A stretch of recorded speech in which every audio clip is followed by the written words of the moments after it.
Okay, welcome back to another Physical Sciences lecture. We're on page 41 now, and we've got a summary of Newton's laws, key points, which we'll just go through quickly. So a non-zero net force, so F net, not equal to 0 is required for acceleration to occur. So according to Newton's first and second law. Direction of acceleration is the same as the direction of the net force, according to Newton's first and second law. An object at rest has zero acceleration, so at rest has zero acceleration and hence zero net force acting upon it. An object travelling at constant velocity has zero acceleration and hence zero net force acting upon it as well. All of these are due to Newton's first and second laws. Mathematically, we can express Newton's second law as F net equals ma. The weight force is an example of Newton's second law.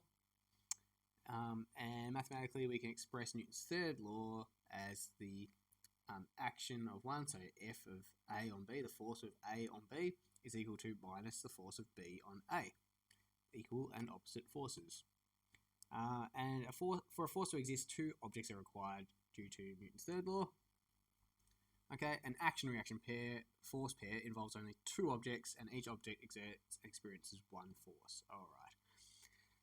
Now, there is a warning here. Normal force and action-reaction. So remember that a normal force, if we have a ball sitting on a table or something like that, we have force of gravity, and we have... Ooh, does it to me again. Come on. Let's delete that then.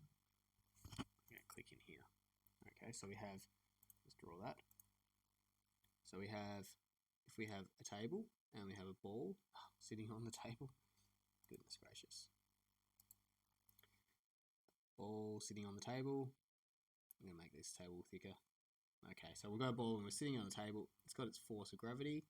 Because it's not moving anywhere, it's got its normal force, Fn. And they are equal. Okay? So those forces are equal, force of gravity and the normal force, but they are not action-reaction pairs. Okay. All right. If we remove the table, then we have the force of the ball, the force of gravity. So the action would be Earth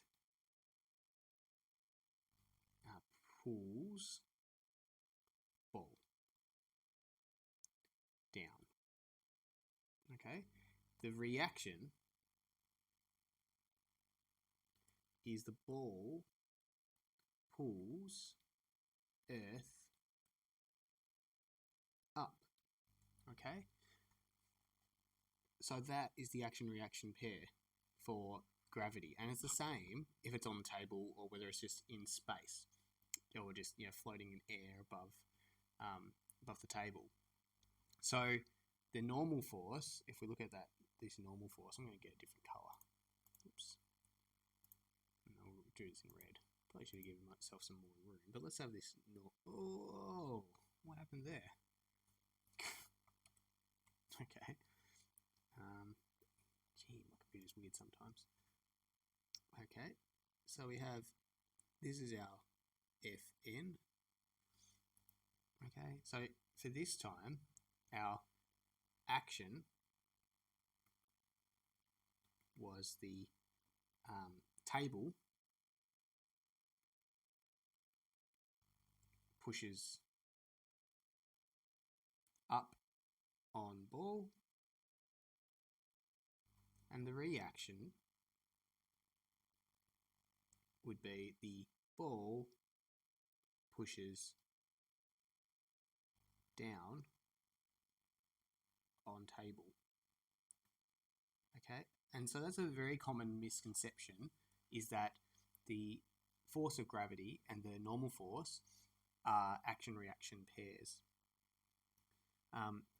Because they're not, because the normal force isn't always exactly equal to the force of gravity. It is when it's simple cases like this. But if we put the table on an angle, then and the ball still isn't moving, then the normal force is not actually going to be equal to the force of gravity, just a component of that. So there'll be two components. That'll be the normal force and the frictional force. So it's just good to be aware of this kind of scenario, so they are not action-reaction pairs. And there's some more examples here that goes through the same thing of a person sitting on a chair. Okay, I quite like this ball on a table example as well. So have a read through that and just make sure you have that clearly in your mind. The action-reaction pairs for Newton's third law. And then I'll go on to the next example in the next problem, the next video, I should say.